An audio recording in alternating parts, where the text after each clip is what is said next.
Hello. Welcome to the Simply Together show. It's the 11th of June and there are grey clouds and it was raining a minute ago. I was putting my washing out. It's downstairs by the back door ready. Not going to do it. There is not a hope in hell because that is going to be horrible. Anyway. Just meant to be showers. But you never know. Did they not say what we had yesterday was showers? And that was not a shower. I hammered it down, yeah. The heavens opened. That was not a shower. So, yeah. Welcome to everybody. We've got one guest today. How you doing? Hello. I'm going to come back to you in just a minute. How are you doing, Shelley? I'm good, thank you. I'm good. Just the dog is a bit jumpy, so he might start barking in a second. Because that's why I keep doing this. Why is he jumpy? I don't know. He all of a sudden, I think he must have heard your voice and then gone, I'm going to play up. Yeah, he can go in the back garden. Yeah, in the rain, yeah. How am I doing? I'm good. I don't like this rainy weather. But busy. Come back from flipping holiday and now it's just all full on. But there you go. Such is life. So we have got Tamara. We have not got Tamara. Close. We have got Tara. See, it's live. That's what happens. We have got Tara on the show today. Tara, tell us a little bit about what you do before we get to what's happening and this new venture that you've got. So you were saying off air that you're a teacher? That's right. Yes. Hello, everyone. Thank you for having me on today. I am a teacher. I've been a teacher now for, I think this is my 24th year, which is absolutely terrifying. I know, I can't believe it. But I've taught, I've taught at St. Joseph's in Luton for, I think it's coming up for 12 years now, primary school teacher. Absolutely love it. I think it's the sort of job you have to love it to do it because it's a lot of hard work. But yeah, it's really rewarding. So I do that most of the time. I have 3 children who keep me very busy, and I've also got 2 grandchildren. And yes, basically, I've always been full time. I was a year leader for a long time, and that was kind of my pathway. And then I sadly, a couple of years ago, my grandson became very unwell. He acquired a brain injury, unfortunately. Oh, wow. Not a particularly nice story, but yeah, he stopped breathing and had a cardiac arrest. So luckily, my husband did resuscitate him, but it's left him with an acquired brain injury and lots of complex needs. So I took a year off teaching to care for him, and I've gone back part-time because I love teaching, but I also need to care for him too now. So that's what I've been doing. I've been back at work since last January, and it's great to be back at work. I absolutely love it. But yeah, it's really made me rethink life and changed my perspective on everything, and weirdly given me an opportunity to strive for another dream that I've had. Okay, so we have, as I was saying to you just a minute ago, connections are there already. So one of our ladies on the Simply Deez team works at St. Joe's. Both of my children went to St. Joe's and then to Cardinal Newman. You know, a lot of connections with St. Joseph's as a school. Yes, so great. Teaching is that your passion? It's definitely one of my passions. Yes, I'm really passionate about giving children a positive experience at school, and you get so much from it as a teacher. It takes a lot of energy and a lot of hard work, but it's so fulfilling. It is one of those jobs that, you know, when you're doing it right and you develop those relationships with those children, it's, you know, it changes their lives, but it changes your life as well. And I think there's not many jobs like that. So I feel really privileged to have been a teacher for so long. And I am really passionate about it, and particularly English and reading and oracy, which is empowering children by giving them language so that they can articulate themselves really clearly, and then they can express their opinions, they can resolve arguments, and they can just express themselves and be confident in who they are. And I think that's really important, especially in an area such as Luton. You want to give those children the best opportunity going out into the world and just, you know, be confident in who they are. And I'm just really, I am. You can tell probably I am very passionate. I love it. Yes. I can see that. So what was COVID like for you then as a teacher? It was really tough, like it was for everyone, really. I just remember feeling very emotional when it eventually came to the point when we had to close down the school, because we were really hoping that that wouldn't happen. I was a year leader at the time, and I was just really proud of my team, because there was a lot of adapting, and obviously we had children coming in, the children of key workers, so we were going into school. But then the rest of the time we were teaching from home online, and it was something, I mean, we're doing this now and it feels very familiar, but at the time it was so alien and so stressful, actually, because it was a completely different way of teaching, and we were learning, you know, we're having training and then having to do it the next day, and we were very, to be honest, I think most teachers would say they were very nervous about it, and you were suddenly in people's homes as well. And it was very it was very strange, and we really missed, and also just missed that contact with children and with each other as staff. It was quite isolating, as it was for a lot of people. But I mean, I was grateful that we were able to carry on teaching in that way. Thank God for technology, really. But it was, it was really tough. It was for everyone, wasn't it? I think, everyone was a bit scared because we didn't really understand it. And I think then you're trying to reassure the children in your class, even though you're not really sure what's going on. And I think just, you know, not being able to see your family and friends like everyone, and then you're trying to sort of go on and teach and act like even though, and obviously there were losses, and there were, you know, lots of other sort of personal things going on amongst friends, amongst, you know, colleagues. So it was really tough. I mean, my father was ill at the time and ended up in a care home, and I couldn't go in to see him. Thankfully he's out and he's fine, but that was really tough, you know. And then, so I think, teaching during COVID was not easy, but, you know, obviously there were people who had it a lot worse. So, and I think because one of my jobs at the time, I'm a full-time therapist now, but I was doing therapy part-time. One of the things that really kind of hit home for me with regards to especially children and young people is, for some of them, school was their safe haven. Absolutely. And that then was taken away, and they then had to stay at home, which for some was an awful place to be. Absolutely. Very scary. Very scary. Yeah. And I think as schools, you do try to identify those vulnerable children, and you do try to open up the school for those children, you know, obviously key workers, but any potentially vulnerable children, or children where it was extremely difficult for them to be at home. You know, most schools did allow for that where they were able to, but I think you're absolutely right. I think it was such a tough time. And, you know, when the children came back to school, it was just so emotional. It was so emotional, and just, it was really such a happy time, but just everyone felt very tearful and very, because it was like, this is what we've missed. And, you know, you go into teaching because you love teaching children, you love being with them, and you love being able to pass on that knowledge, but also it is the connection and it's those relationships, and it's so much more difficult to get those online. Although I have to say, I did have a child who was selective mute, and while we were while I was teaching virtually, she started talking to me. Wow. And I think it was because it was that slight distance. And she used to stay. I did tell her mum, obviously, safeguarding and all that, but when everyone would leave the chat, she'd sometimes hang back a bit so that she could talk to me without the rest of the class there. And it was the first time I'd heard her voice. Wow, that's fantastic. It was about 4 and she was 10 9 or 10 when I taught her.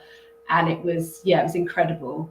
So, so there were good things too. There was a lot of positives, as well as, you know, all the sadness and everything else. So So you're now going into a new venture. Yes.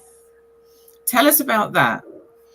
Right. Well, I am and always have been an avid reader. I absolutely love books. I read all the time, have like a Bookstagram account and all of that. And I'm part of a book club and I'm always sharing and recommending books left, right, and centre. I was toying with the idea of, well, my dream was to have a bookshop cafe. That's like the dream. And I kept looking at empty buildings in Ampthill and thinking, oh, one day. But obviously life had really changed and been quite challenging over the last few years. And I thought, oh, I'm never going to get the opportunity. But I kept thinking about it. You know, like people say about manifesting. I was literally saving on my Pinterest board, loads of pictures of bookshops and just always thinking about it. And then to cut a very long story short, I was talking to a friend of mine who owns the shop, Claire. She owns Find with Sarah.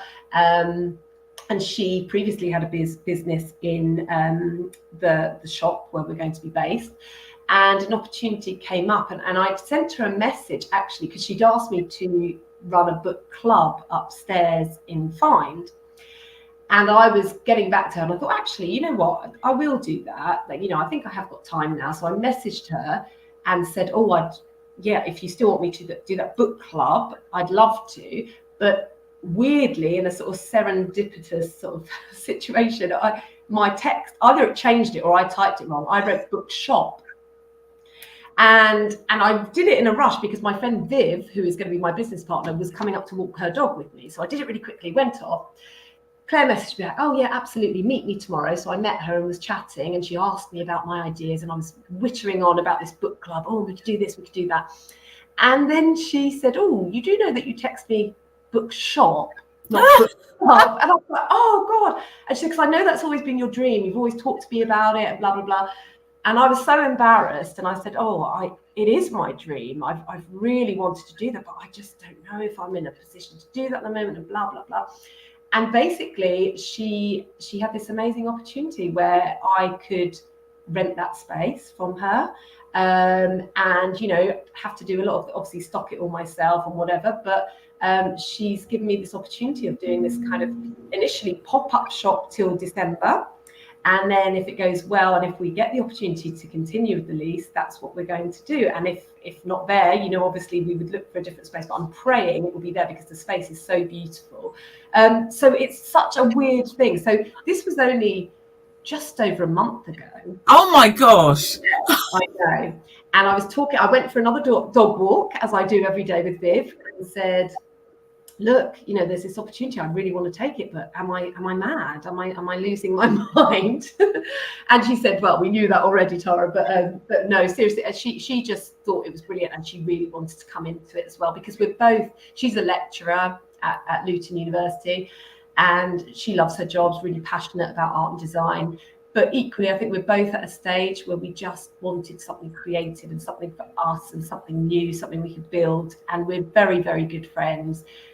And it was like it just all fell into place. And I think like things like that, because it's right, everything's just moved really quickly and pretty smoothly. And we're now sort of 4 weeks down the line and we've got our copyright on our name, we've got the shop, we've all our stock is in.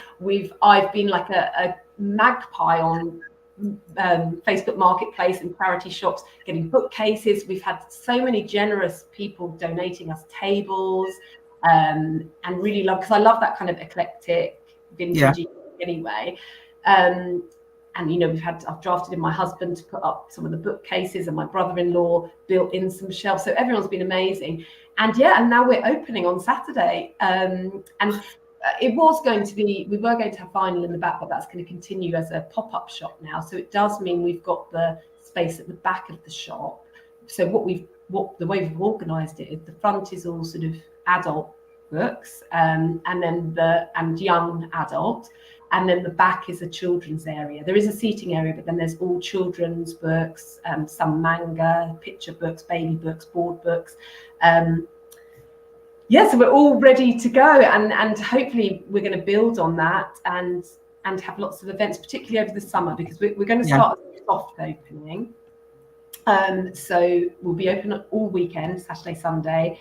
Monday will be closed initially, and then it will be open again on Tuesday, and then towards the end of the week. So Mondays and Wednesdays it will be closed for the first few weeks. But once the summer kicks in, I'm obviously off school because I'm still working part-time as a teacher and caring for my grandson. So it's a lot of. So you're going to be busy. You are juggling. Always. yeah, it is going to be very, very busy.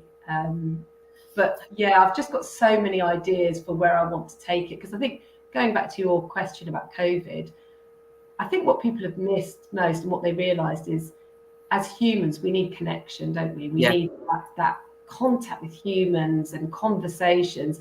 And I know, obviously the ease of Amazon, of course it's there and it's looming over us, and even Waterstones and places like that. And we can't compete with Amazon price-wise. But what we can compete with them is that connection. And so we can offer a lovely, cozy, comfortable space with lots of seating area. People can sit and take their time to look at books. You can actually, have a proper browse. But you also get to talk to us, and we can give you recommendations, other people. And then hopefully, we're going to have a book club in the evening once a month. I'm also going to do a breakfast club, book club, for those who can't make it in the evening. So oh my God. Yeah, so I'm thinking early morning before the shop opens to do a breakfast club to discuss the book, and then obviously we'll open. But I also, particularly over the summer, I'm going to do some story times in the children's area for the young children. And also because my grandson has got, a very complex needs. He's part of lots of groups, like a visual impairment group and Keach Hospice. He's under Keach Hospice because he's under palliative care. But through that, I've become very much part of a community that I didn't know existed. It's changed my life, and these parents and carers and children are amazing. But what you sometimes feel is a little bit outside of society, and it can be difficult to access certain things, like, even normal play groups, although they're very welcoming, sometimes it can be difficult, normal in inverted commas, So I love the idea of maybe doing sort of sensory story times that can be sort of little children, the baby, but also children who've got specific needs, who need, that space that's safe, comforting, and also just to come together with children who are similar as well, because they need their peers as well. They need to be around their peers. And I do attend like a visual impairment group, 10 therapy, and a little play groups and things that Keach run. And it gives parents and carers with children with complex needs that support that they need and that community. But it's not only for those children, it's also other children who will also benefit from sensory stories and songs and things like that. So sorry, I know it's a lot. It's fine. It's fine. No, I was just going to say, it's actually quite interesting because my background is social care with adults with learning difficulties, mental health, etc. Shelley is trustee. Shelley's a trustee for. Go on, then. You're on mute. So I'm a trustee at a charity called Families United Network. Right. So we deal with respite care and holiday clubs for children and young adults with additional needs. Oh, wow. So whether that be like your autism and that down that route, or then the physical disabilities. So when you're then saying about having a safe place that they can get to know what your setup is, what things are going to go on, and just be completely comfortable with going into a place like that. Exactly. And that's the thing. And I think if I'm quite organized, I was thinking over the summer I could set aside a specific time so people know, we're going to have this group, and it might be, before opening or at the end of the opening over the weekend, there's an hour put aside for whatever group it is, whether it's the breakfast book club or whether it is a group for specific children or children with specific needs. So there's so much potential, and I think people crave that, don't they? There was a real sense of loneliness, I think, a couple of years ago for a lot of people. And what we found, what's been so lovely, is while we've been in the shop, putting up shelves and painting things and trying to fix the vinyl. People have just been amazing, so generous with their comments and just stopping by and opening the door and just saying, oh, I just want to say I'm really excited, I can't wait, and just really encouraging. And you're chatting to people you've never met before. I mean, Ampthill is a very friendly place in that way, I think, anyway. It's such a special town, but I'm just hoping that this becomes sort of almost like a bit of a hub for the town. And we're very open to ideas. We had someone saying, oh, would you do like, not open mic, because obviously we've got people living upstairs, but would you do like a poetry reading session where you have people or writers who want to come and share their work? And I was like, absolutely. I mean, obviously we can't do it all in the first few weeks. We're going to just try and settle into opening and being a bookshop, and then we're going to add all these sort of extra layers and hopefully build it. That's the advice I've been given by my friend who owns a bookshop. She said, don't do it all at once. No. Make it a lovely space. Yeah. Make it somewhere where people, initially it is a bookshop. Go in, there's books there, you can order books. And that's the thing, because I know there's the speed of Amazon and things like that. But if somebody comes in and there isn't a book that on the shelf, because obviously we can't have every book in the world in the shop, but if you came in and you wanted a specific book, as long as it's in print, we should be able to order it and have it in within 24 to 48 hours back into the shop. Or obviously we can post it to you for delivery cost. But so you are able to access, and we'll be listening to our customers, because we've put in what we think people would like and what we like. I think the books very much reflect us, because I think that's really important. But we're going to be led by what people's interests in the community are. They might say, oh, we'd actually really like a lot more historical fiction or non-fiction, and then we'll be led by that. But at the moment we don't know yet. we don't know. There's a couple of things. When Shelley was talking about fun, so their base is literally down the road from St Joe's. They are at Britannia Estates. Oh wow. Yeah, so they are based there, and I know a couple of people whose children go there. Ampthill is not far. It's down the road from Luton. It's down the road from Dunstable, So things like that, there's those connections there. Yes. And I know that other people would then like to, be able to take their child somewhere else that they are actually going to be feeling comfortable and feel welcomed as well. What else was I going to say? Oh, book club. So I'm in a book club in the other side of Aylesbury because it's family members. They go, there's at least, out of 10 people, there's at least 5 or 6 of them that literally only get their books at the local bookshop. They make sure that they go and buy from the local bookshop. Yeah. So you will find that as it starts to build, there will be people that will only come in and order and make sure they get, because you're local, and they'll do that. That's what we're hoping, really, because I think for me, one of the reasons I moved to Ampthill was because I loved, it's really accessible to lots of places. And obviously I work in Luton, some of my family are still there, so I didn't want to be too far. And obviously you can get to London. But what I loved was the community feel, but the fact that there were these small independent shops that made it a bit quirky, a bit different. And unfortunately, it's that whole thing of if you don't use it, you lose it, don't you? So I've always thought, well, if I want to get a coffee, I'm going to get it from this place because I like the coffee shop being there. For example, like Find does delicious coffee, and it's like, I would go there or one of the other local coffee shops because I want it to stay there. And unless you do that, places can't thrive. So I'm hoping that is, I mean, my friend who runs the bookshop in Cookham said the same. She's got a book club, and because some book clubs do like a subscription where you pay and you go to the book club and you get the book as part of that, and then you get a discount. Ooh, okay. Which is kind of how I thought I would do it, because then I'm committed to a certain number of people and I know they're going to come. But yeah, I think it is that thing. I mean, we're going to have a reward card, so if people do buy a certain number of books, then on the 10th book you'll get like a discount of the next one. And I'm hoping it's that personal feel that people want to support us. And even if it was one book a month, one book every 2 months, that will make a difference, you know, for us. It's and for me, if I want to get a birthday present for someone, I will go into Sisterhood, or I will go into number 14, because I love those shops. I go to Emmy's to get my flowers. I could go to the local supermarket because it might be cheaper, but I love Emmy's as a florist, and I don't, you know, I want her to be successful, and I want to, you know, that to be in my town. So I will shop local because of that.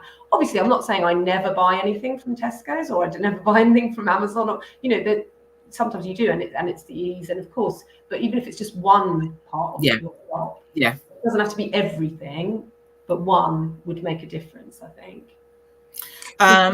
For me, walking around a bookshop, even if I'm not actually in the position to buy a book, it's almost like a mindfulness kind of session type thing. Yeah. It's the wandering around and having a look, and actually, that looks better than what I actually thought I was going to pick up, kind of thing. Definitely.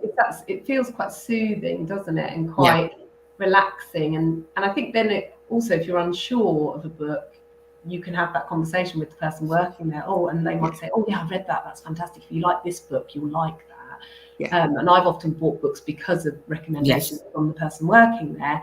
And it might have been something I wouldn't have gone for just from the cover or the blurb, you know. So my cousin used to work in a bookshop down in Bristol, like an independent, I think it was. But the people that used to work there used to put bookmarks in and say that I've read this book and this is what I thought, kind of thing. Yeah. So my God. Yeah, that's lovely. I remember that from years ago. Yeah, it's really. I think it's that personal. Bookmarks in. Yeah, that personal touch. We're going to have a few. We've got some little bits of sort of brown cards that go around, a bit like they do in Waterstones, where we've reviewed. We've written a little one about some of the ones we've read. Just because I think I always go and look at those when I go into bookshops. I want to see what, you know, the person working there has read or recommended. So Nikkei is one of our ladies. I don't know if you heard a little bit earlier, Nikkei. They are going to be doing a book club, and they're actually going to do an early morning one. So before you go to work. So maybe Nikkei, maybe I'll join you. Maybe we'll go over. See, look, what a wonderful idea. My book club that I go to, we are going to do a bookshop crawl in London in September. So not a pub crawl. We are literally going to go to, I think we're going to do up to 10 bookshops in various different areas, and we're going to go around each one of them. It's like Shelley said, it's just being in a bookshop just gives me that you know, feel good factor. Definitely. Really does. That's so lovely. So it's weird. You were saying about like book clubs and stuff. That I'm in a cake club. I do baking, and So we did other things, but us cakey ladies are still together. But actually, I'd say about 90% of us are actually in book clubs, because you just go to like a cake club, and then you're that kind of a person. Yes. So they're all in in book clubs as well. So I like the sound of the cake club though. Yeah, we like a bit of cake, don't we? We do like a bit of cake. So I've got a question then. Book or Kindle? Well, I do have both, but my preference is a book, definitely. I've recently, I've got a built-in sort of bookcase in my living room, and then I've got bookcases pretty much in every room in the house. I'm running out of space. And I find a room really comforting if it's got books around it.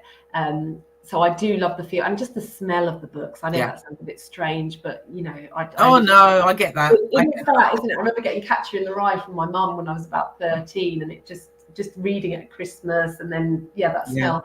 But you know, I think Kindles are really handy if you're traveling and you know, not having to lug 5 books on holiday with you. The one thing I have got into recently, which surprised me, is audiobooks as well. So on the way to and from work, because I commute to Luton, it's only sort of 20-25 minute drive, but I listen on the way to and from work, and that I've found is a revelation, because it's like I'm able to get in an extra book, because I can't read 2 paper books together. I have to read one. Yeah. I'm not someone who can read multiple books, but that I can listen to a different book.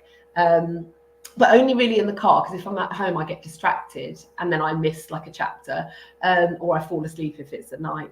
But I find in the car, because you're there and you're concentrating on driving, it's brilliant. But I do find sometimes I pull up at school and it's at a really crucial point in the story and I don't want to get out of the car. I'm like, oh no, I've got to teach, but I want to know what happens. So yeah. Yeah, I've got both book and Kindle, but books, just having the book in my hand. I've even got a little case now to put my books in. Yes. Yes. You know what I've got? I have some lovely sort of slightly padded book holders that you can have. It keeps your book safe if you chuck it in your bag, but also it will keep your Kindle safe. And actually, Patricia is making me some beautiful handmade that we're going to sell in the shop. Oh wow! This is one of Trisha's bookmarks. Oh yes, she made me one. One of her bookmarks. They're yes, amazing, aren't they? So yeah, so Patricia's going to be selling some of her things in the shop as well. And she made a couple of prototypes, and they are amazing. The one that she made is nicer than the one that I bought from Etsy, I have to say. So yeah, I'm really excited because I bought loads of really beautiful material, and it is really nice, good quality material. So she's working her magic on those materials, and making these beautiful. So they'll be at the shop as well. So yeah, it's really exciting. So Nike's just said, did you say books in every room?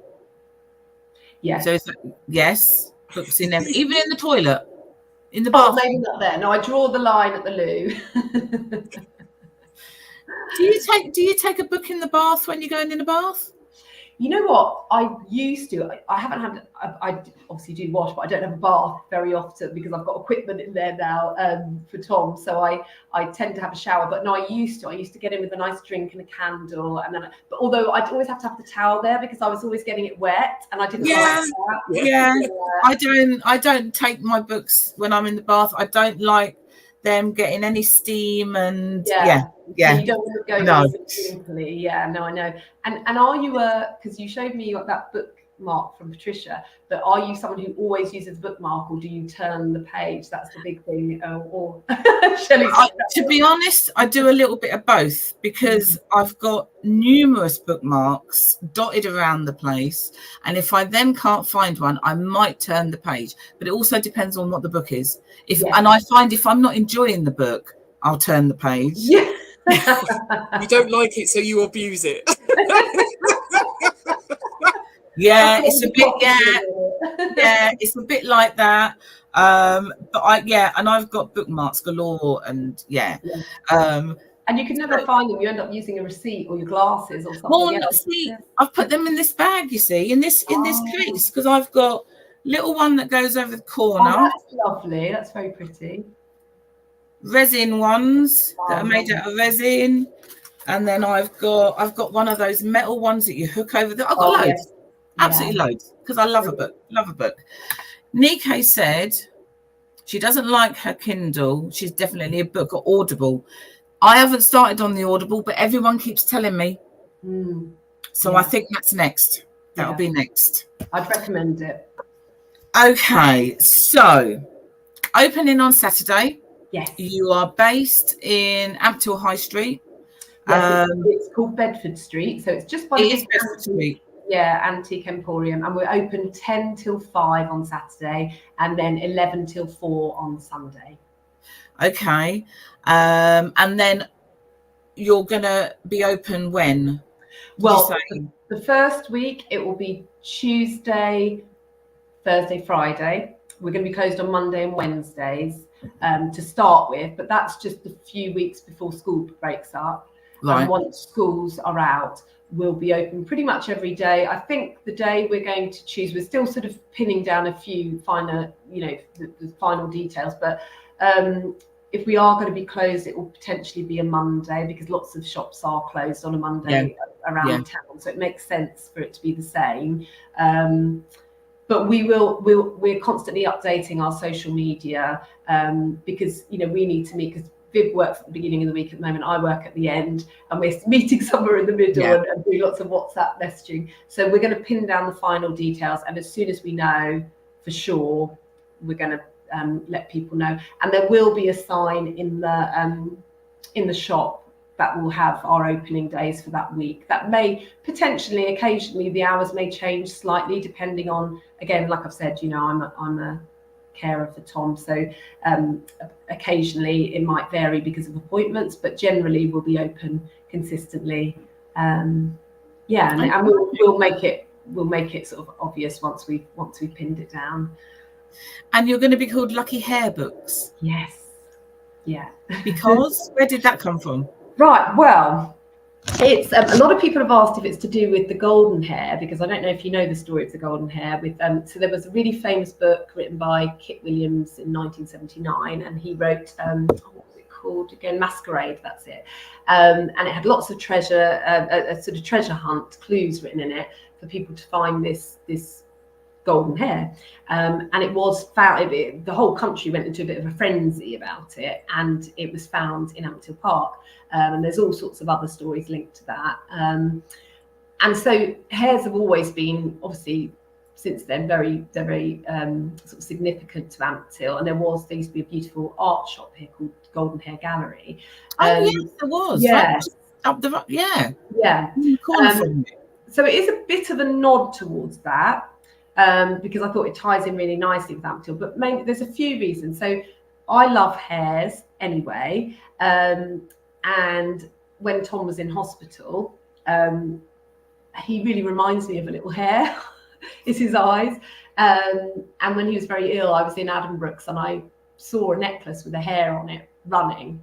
And I bought it as a bit of a sort of talisman, really, like a bit of a good luck thing. And I wore it the whole time he was in there. And against the odds, he's still here, and he's doing a lot better than they thought, because we didn't think he'd leave the hospital, actually. So he is a bit of a lucky hare himself. So it's kind of linked to him. And then when we looked up the meaning of hares, myself and Viv, we just love the spiritual meanings, like from all the sort of old religions and things like that. So it's all linked to female, and linked to abundance and good luck and good fortune. And it's also something linked to expanding your horizons and transformations. So a change in your life and good fortune for you. And it says, very much links to sort of, new starts and beginnings and fertility. So it's very sort of female, but it's also about sort of abundance and prosperity, and good fortune. And then the final piece was that while we were looking up all this, and we loved it, all of it, Viv and I were like, this is very us. It's linked to the goddess Ostara, which obviously sounded very like Tara. I was like, oh, I like that. But the main thing as well was that when we looked up, if you dream of a hare, it's to do with your dreams coming true.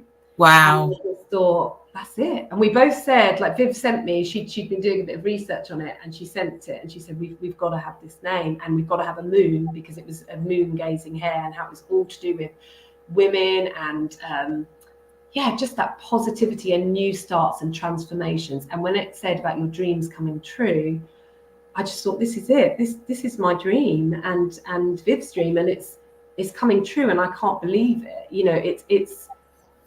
It's honestly, because life has been so tough for both of us, actually, we both had different things. It just feels like, wow, this is the time now. Things are changing for the better. And I feel really positive. And the name Lucky Hare, it's just worked straight away. People used it straight away, and it feels right. It just feels right. And we were laughing because we went up, we've lived here for 8 years, and every year we've said, oh, we must go to that May Day thing they do up at the park. I don't know if you've heard of it. On the first day, everyone gets up at sunrise. Well, not everyone, a few mad people, and they have Morris dancing and they welcome in the sun. And I thought, well, that just sounds amazing. That sounds really interesting. And obviously, I've never been to anything like that. And so I persuaded Viv and one of my best friends to come get up at 5. And we went and we did. It was amazing. And we were doing dancing, and there was reading and poetry, and that was literally a couple of weeks before this came about. It just said, wow, it just feels like this new start. You know, it probably sounds a little bit out there, but it just feels inside for us. It feels like the time is right, and this is our time to fulfill our dreams, really. That manifestation, you know, you put it out there, the things that are then connecting, and it's now going to happen. And it just kind of works. It just sounds like it works, and it's going to be okay. It's going to be good. Oh, I really hope so. I mean, people have been so lovely and so generous with their support, and we're so excited. We know, we'll open on Saturday. It's going to be busy by the sounds of it. And I know there'll be teething problems. Of course there will. I mean, I'm hoping my internet works for a start.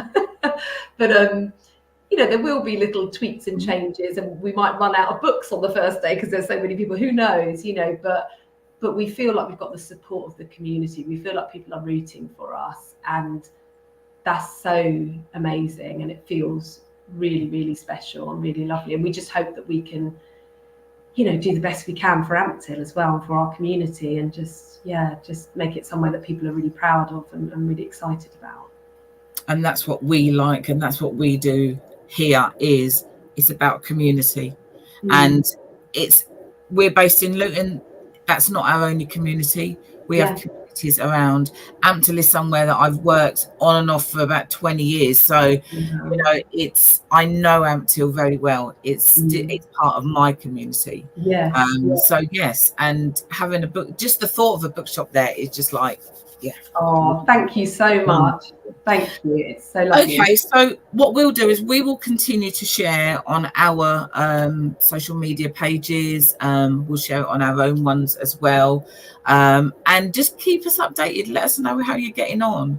Will do. I'd love to see you both in there. That would be fantastic. We will pop in. We will pop in. I would definitely pop in. I'm sure Shelley will as well.